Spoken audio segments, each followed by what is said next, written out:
नमस्कार मित्रों, मेरे YouTube चैनल में आप सभी भक्तों का बहुत बहुत स्वागत है। मैं आचार्य नीतीश पांडे और आज हम चर्चा करेंगे ग्रहों की शांति के बारे में। अगर कुंडली में कोई ग्रह अशुभ फल दे रहा है, कोई क्रूर ग्रह है, अशांत है, आपको समस्याएं उत्पन्न कर रहा है, तो उस ग्रह को कैसे शांत करते हैं। प्रायः देखा जाता है कि जब हमारी कुंडली में कोई ग्रह अशुभ स्थान पर विराजमान होकर अशुभ फल देना शुरू करता है तो उस समय हम ग्रहों की शांति कराते हैं या तो उसकी रत्न को धारण करते हैं। रत्न धारण करने से ग्रह शुभ फल देने लगता है, परंतु वर्तमान स्थिति में रत्न धारण करना थोड़ा महंगा पड़ रहा है। रत्न बहुत महंगे आते हैं मार्केट में और फल भी नहीं देते। तो आज हम आपको एक ऐसा चमत्कारिक उपाय बतलाने वाले हैं जो शास्त्रोक्त है, पूर्ण रूप से शास्त्रोक्त है। अगर उसको आप करते हैं तो उससे कई गुना ज़्यादा फल आप प्राप्त कर सकते हैं।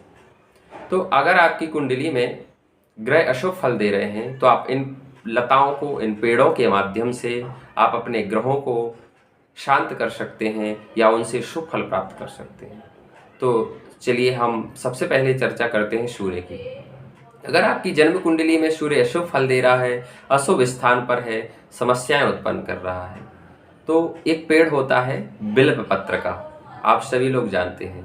तो बिल्व वृक्ष की मूल अर्थात जड़ को अगर आप रविवार के दिन अपनी दाहिनी बाजू में धारण करते हैं तथा भगवान सूर्य को अर्घ्य देते हैं तो निश्चित ही आपको सूर्य शुभ फल प्रदान करने लगेगा।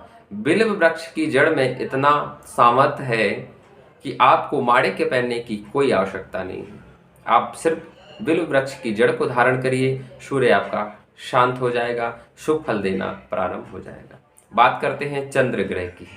चंद्रमा अगर आपकी कुंडली में अशुभ है तो आप भाग्यहीनता के शिकार रहते होंगे या आपको बहुत सारी मन विचलित रहता होगा, मन अशांत रहता होगा, बीमारियां लगी रहती होंगी। और चंद्रमा का रत्न है मोती। अगर आप मोती धारण नहीं करना चाहते तो आप खिरनी जानते होंगे। खिन्नी का एक लताएं होती हैं, उसकी जड़ को आप सोमवार के दिन धारण कर लीजिए दाएं हाथ में, आपका चंद्रमा शांत हो जाएगा, आपको मोती पहनने की कोई आवश्यकता नहीं। अब बात करते हैं मंगल ग्रह की। अगर आपका मंगल अशांत है तो भूमि के क्षेत्र में आपको हानि हो रही है, रक्त के क्षेत्र में हानि हो रही है, तो रक्त संबंधित विकार उत्पन्न होते हैं, बीमारियां बनी रहती हैं, तो आप अनंत मूल की जड़ को धारण करिए।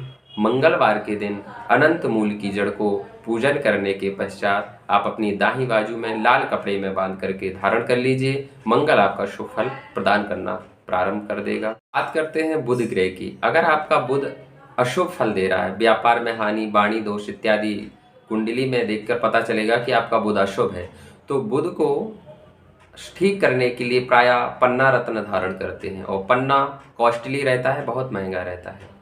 तो उसके लिए आप विधारा मूल की जड़ को धारण करिए।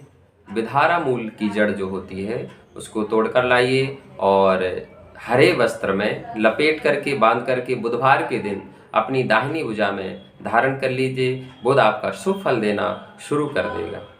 अब बात करते हैं गुरु ग्रह की। अगर आपकी कुंडली में गुरु अशुभ है, गुरु ठीक फल नहीं दे रहा है, तो गुरु के लिए आप पुखराज पहनते हैं और पुखराज महंगा होता है, तो आप बमनेष्ठी की जड़ को धारण करिए। बमनेष्ठी एक वृक्ष का नाम है, उसकी जड़ को आप गुरुवार के दिन पीले वस्त्र में धारण कर लीजिए। आपका गुरु शुभ फल देना प्रारंभ कर देगा, आप महंगे रत्नों से बच जाएंगे। बात करते हैं शुक्र ग्रह की। अगर आपकी कुंडली में शुक्र ग्रह कमजोर है, शुक्र अशुभ फल दे रहा है, तो इसके लिए आप मंजिष्ठा की जड़ को धारण कर सकते हैं। मंजिष्ठा की जड़ ला करके दाईं बाजू में धारण कर लीजिए। शुक्रवार के दिन आपका शुक्र शुभ फल देना प्रारंभ कर देगा, क्योंकि शुक्र का रत्न जो होता है हीरा होता है, हीरा बहुत महंगा होता है, तो आप मंजिष्ठा ही धारण करिए। बात करते हैं शनि ग्रह की। शनि ग्रह जब पीड़ित होता है तो लोगों को बहुत कष्ट प्राप्त होते हैं और शनि का जो रत्न है नीलम है, नीलम बहुत महंगा आता है, तो उसके लिए आप शनि की जड़ को धारण करेंगे शनिवार के दिन, तो आपका शनि शांत हो जाए।